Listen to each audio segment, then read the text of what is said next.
Welcome to these informal talks on history and archaeology. My name is Dr. Dan Jones, and for more than a decade I've been talking to passengers on cruise ships. And now I'd like to talk to you. Actually, I'd like to talk to you about ancient Egypt. This was one of the two most ancient civilizations in the whole world. It was powerful, rich and mysterious, and it disappeared. It disappeared like all empires disappear, but it wasn't just that it was conquered, it wasn't just that its buildings began to fall down. The fact is, it was completely forgotten.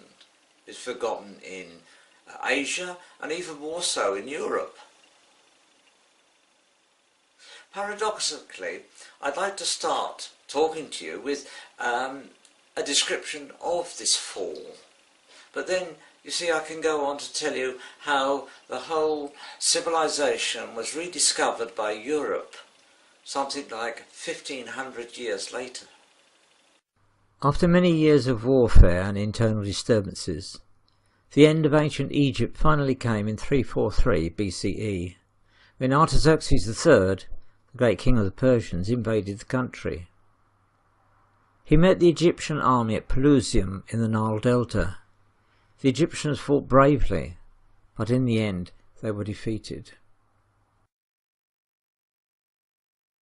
The pharaoh, whose name was Nectanebo II, fled to the far south of his kingdom, to Nubia.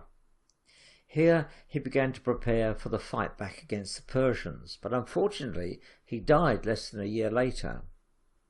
The significant fact is that he was the last native Egyptian ruler, ending an extraordinary series of dynasties that went back over 3,000 years. Of course, ancient Egypt did not disappear all at once, but from then on it began to crumble and slip away even from the very memory of man.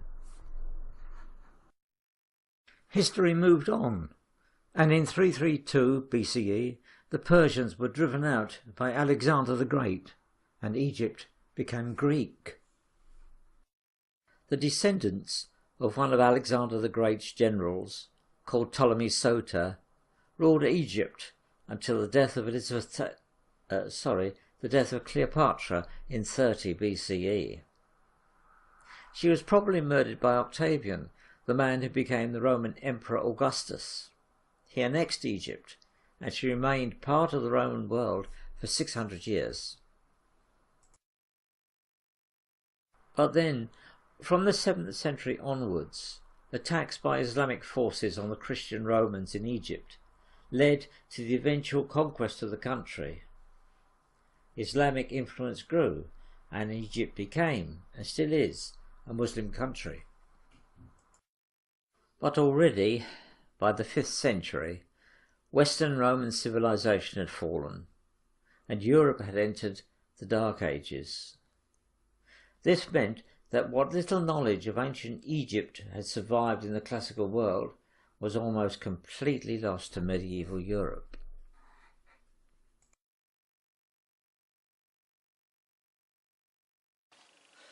The very memory of this ancient civilization and its monuments was completely lost after the fall of Rome, and it was something like 1500 years before it was discovered again by Europeans.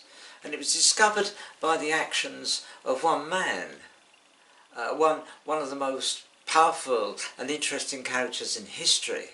Would you believe Napoleon Bonaparte? It was in 1798 that the leading general of the new French Republic, young Napoleon Bonaparte, returned to Paris after his brilliant victories in Italy.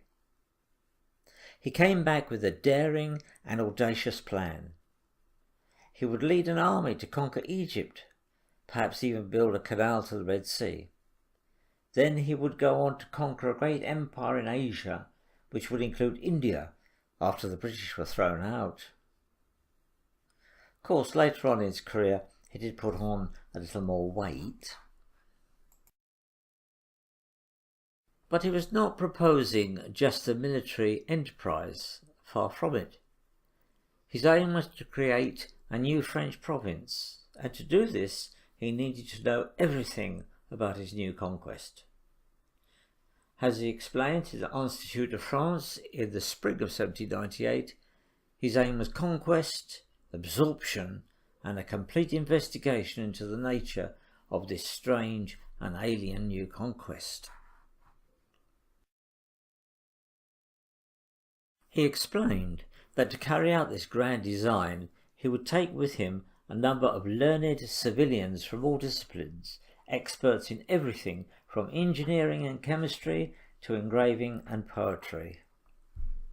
These people became known as les savants, the wise, knowing and clever ones.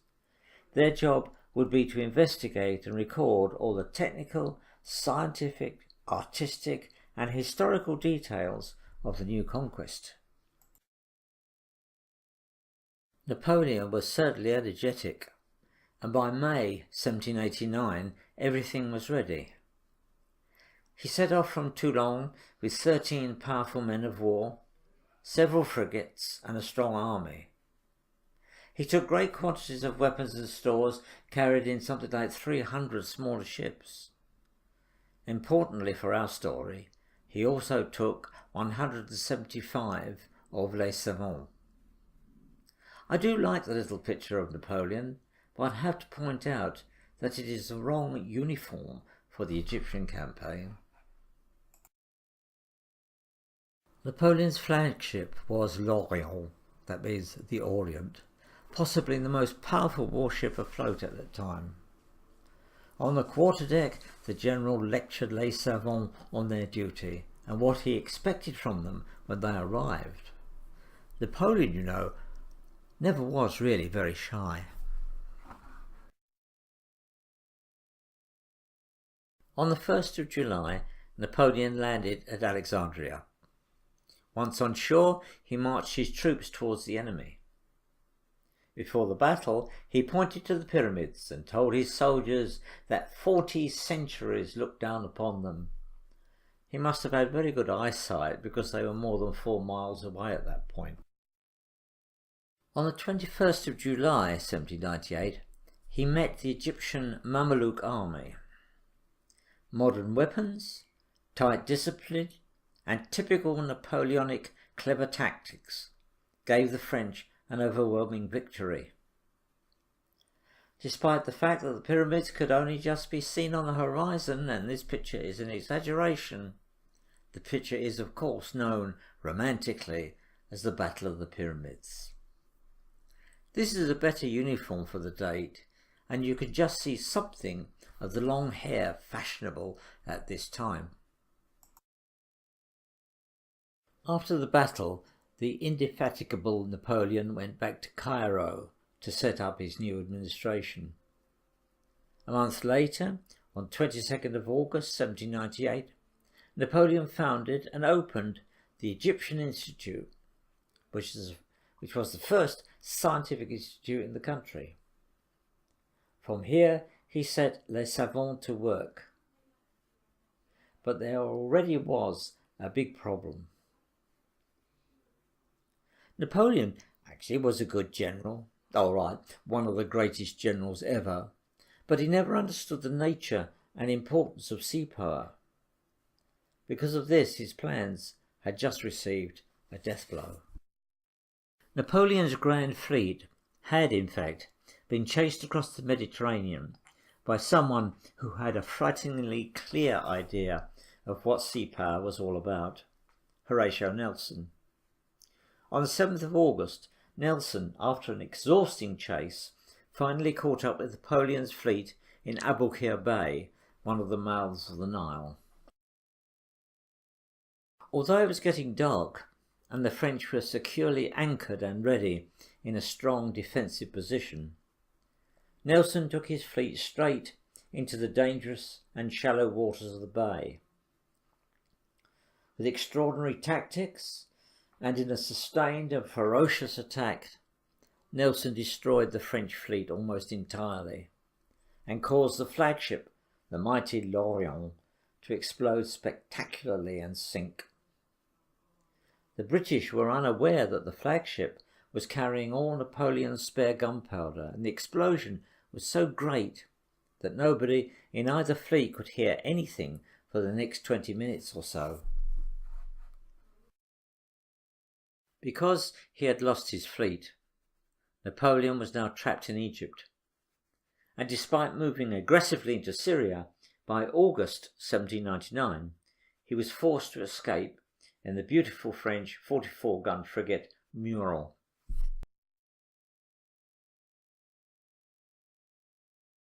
Unfortunately, there was no room on the frigate for anyone else.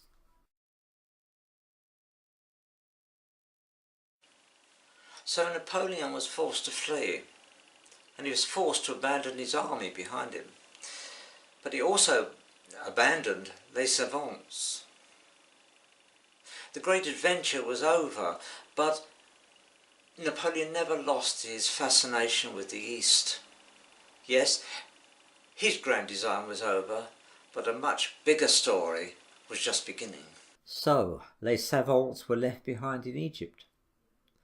Ottoman politics and society were chaotic, and the next few years saw the arrival of a British army.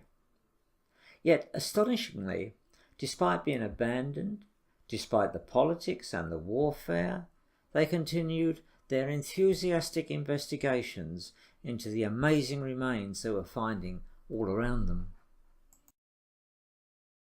There was as yet no question of archaeology, Egyptology, or even simple excavation. Giant ruins, the mummies and the broken relics of a great civilization just lay around them in the desert, many half buried by sand and neglect. Among les savants left behind was the remarkable and interesting artist Dominique Vivant, Baron Denon. He was quite a character. Before coming to Egypt, he had led a very colourful career as a society painter and was very much a ladies' man, fond of good society, fond of making himself agreeable. Napoleon himself had invited Vivant to come to Egypt, and once there he had become completely captivated by this new country. And despite many real hardships and dangers, he stayed with the army, and in fact travelled with them as far south as Aswan. His passionate involvement with Egyptian antiquities has caused some authorities to regard him as the very first Egyptologist. And although he was very influential, this might be considered a slight exaggeration. In his paintings, drawings and engravings, he made no attempt to be fashionably artistic. Instead, in an era before photography, he tried to portray exactly what he saw. What he did see were mysterious monuments that were completely unknown and which seemed utterly unknowable. It's very difficult to understand the impact of this alien civilization on a Europe which had been brought up, surrounded by, and immersed in the glories of Greek and Roman art. When Denon finally returned to Paris, he quickly published a volume of his drawings in 1802, and with it an account of his amazing adventures with Napoleon's army. For the first time, Europeans saw some of the sites that we now think of as being at the heart of ancient Egypt. They were fascinated and enthralled, and the book became very popular. But there was more, much more, to come. A cartographer and engineer, Francois Jomard, now began to collect and organise the records made by les savants. Starting in 1809, he published this material under the modestly deceptive title, The Description of Egypt. It took 20 years to complete, and it filled 23 large volumes. It was a superb work, and despite its exorbitant cost, it was so popular that it virtually created the academic study of ancient Egypt. Here is one of the meticulous drawings, this time of a mysterious temple, somehow mysteriously restored. Europeans also now saw for the first time these strange reliefs showing alien and unknowable people and bizarrely strange gods. There were even copies of sheets of papyrus. Obviously this was writing, but no one had ever seen such a script, and its decipherment seemed utterly impossible. One odd result of the publication of the volumes was the development of a craze for Egyptian-styled furniture. This is a bookstand in the Palais de Luxembourg. It was specially made to house the original large volumes of the description of Egypt. The fascination with Egyptian art has continued to this day. Its greatest manifestation was at the time when Tutankhamun's tomb was opened. With this book, ordinary people for the first time saw the Great Pyramids and were totally astonished at their size and, importantly, their air of strangeness. There was obviously something very mysterious going on here.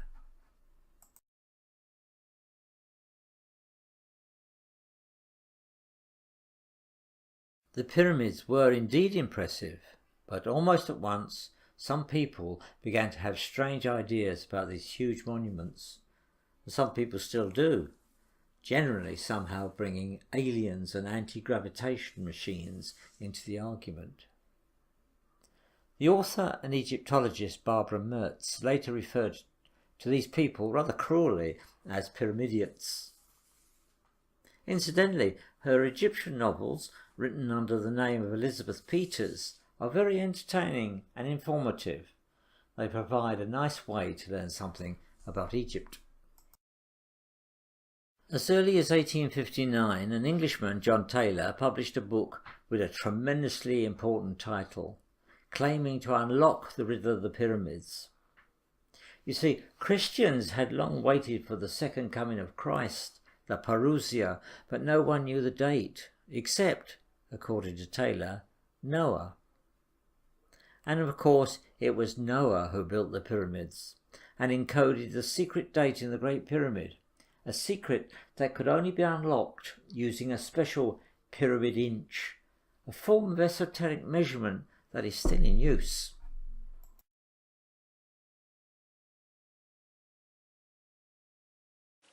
The ancient Egyptians were probably the most literate of all ancient civilizations. Every surface seemed to be covered with this strange picture writing. Obviously the Egyptians were trying to tell us something, but the problem was we had no idea of what they were trying to say, and there seemed to be no way of understanding this strange script. Egypt had many great monuments. All were covered in picture writing that was obviously extremely important. And then there were many papyrus sheets, apparently covered in handwriting. No one had any idea what these might be about. Both in the Arab world and in Europe, a few scholars had already made some attempts to interpret the signs on the few inscriptions then known. They failed, mostly because they were fixated with the idea that each little picture just stood for the objects shown. But the real meaning of hieroglyphs would be much more complicated than that. Some little progress was made. There were certain groups of hieroglyphs written within an oval boundary known as a cartouche. It was realized that these contained the names of royal personages. In the left cartouche is a cross with an oval head. This is the Ankh cross, and it forms part of the name Tutankhamun. The great breakthrough in decipherment came in 1799, when French soldiers digging fortifications unearthed a stone, now known as the Rosetta Stone, from the name of the village where it was found. The stone was engraved with hieroglyphs, but astonishingly, the same text was repeated in Demotic, the handwritten script, and then again in ancient Greek. The Greek was soon translated, and using this to understand the other two scripts provided a key for deciphering and unlocking the treasure house of Egyptian writing. The man who accomplished this feat was a totally amazing linguist called Jean-François Champollion. He understood Latin, Greek, Sanskrit, Chinese, Arabic, Hebrew, Persian, Avestan, Pahlavi, Syriac, Chaldean, and Coptic. Coptic proved to be very interesting and valuable. It was the language spoken by Egyptian Christians up to about 300 AD, and which was shown to be the last version of the spoken form of the ancient Egyptian language. Understanding Coptic certainly helped Champollion to understand the hieroglyphs. Champollion had long understood that the hieroglyphs could indeed be ideograms, that is, a picture of the word itself, but he realized that they had other, more important functions. He finally worked out that they could represent the name of a thing, a whole word, a syllable, or one alphabetical sound. Like some other ancient languages, vowels were not written down. Some hieroglyphs were known as determinatives, that is, they were just added to the end of a word, not to be sounded, but to give a clue about the nature of the word in question.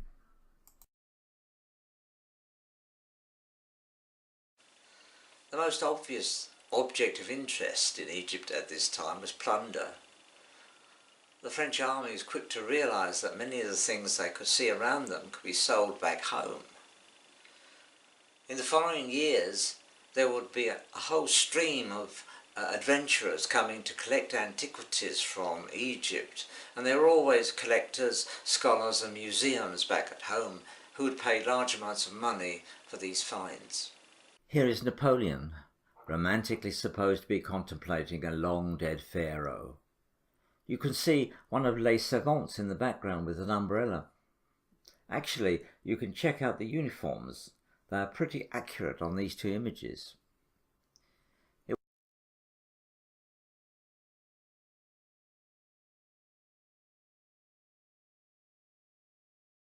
The British who followed Napoleon and who captured Alexandria in 1801 were just as bad. They immediately confiscated the French collections, including the Rosetta Stone.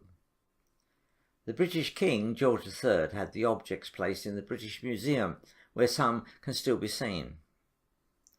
Whatever political or military situation might develop in Egypt, British, German and French collectors would soon be vying for loot and influence.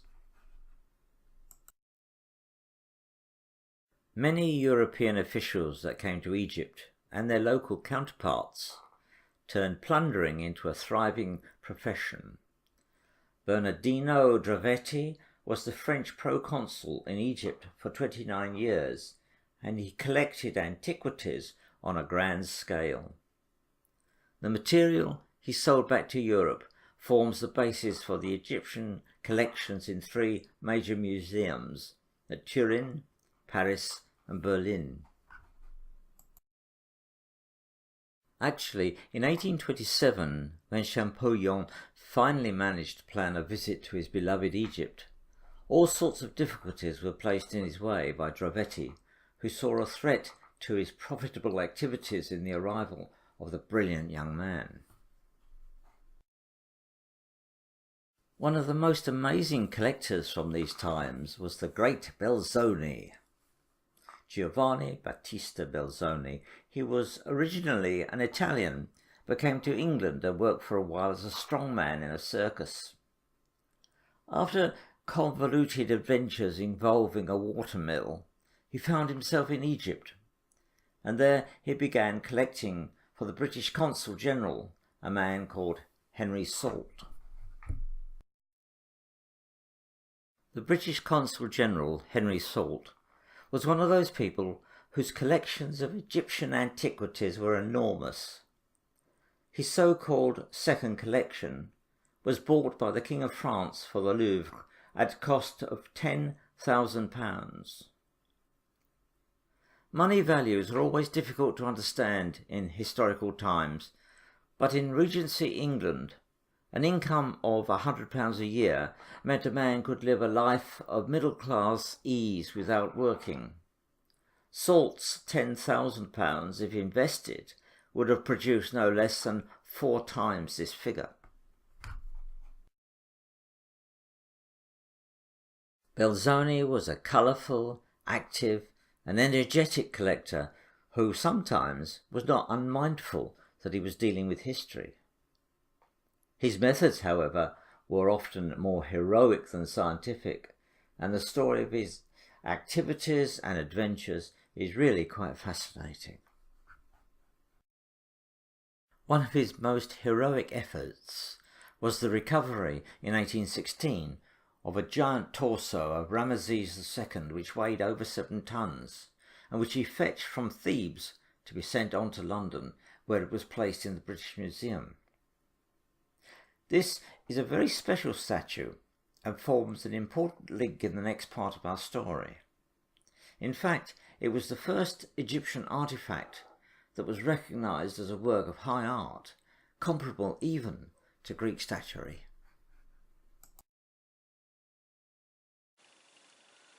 The looting and damage which began with the French continued. In fact, it's continuing now. Plundering and damage and loss has been happening all the way through. In fact, every time the political situation in Egypt has deteriorated, then the situation has got worse. However, right from the start with Les Savants, there was the idea that Egypt was more than just things. You could get from Egypt information, and information becomes history. From the 1830s, the development and proper use of archaeology and the serious study of Egyptology have steadily become more important. More and more of the lost history and extraordinary civilization of ancient Egypt have been revealed. How these changes came about and how Egyptology developed is the subject of our next talk.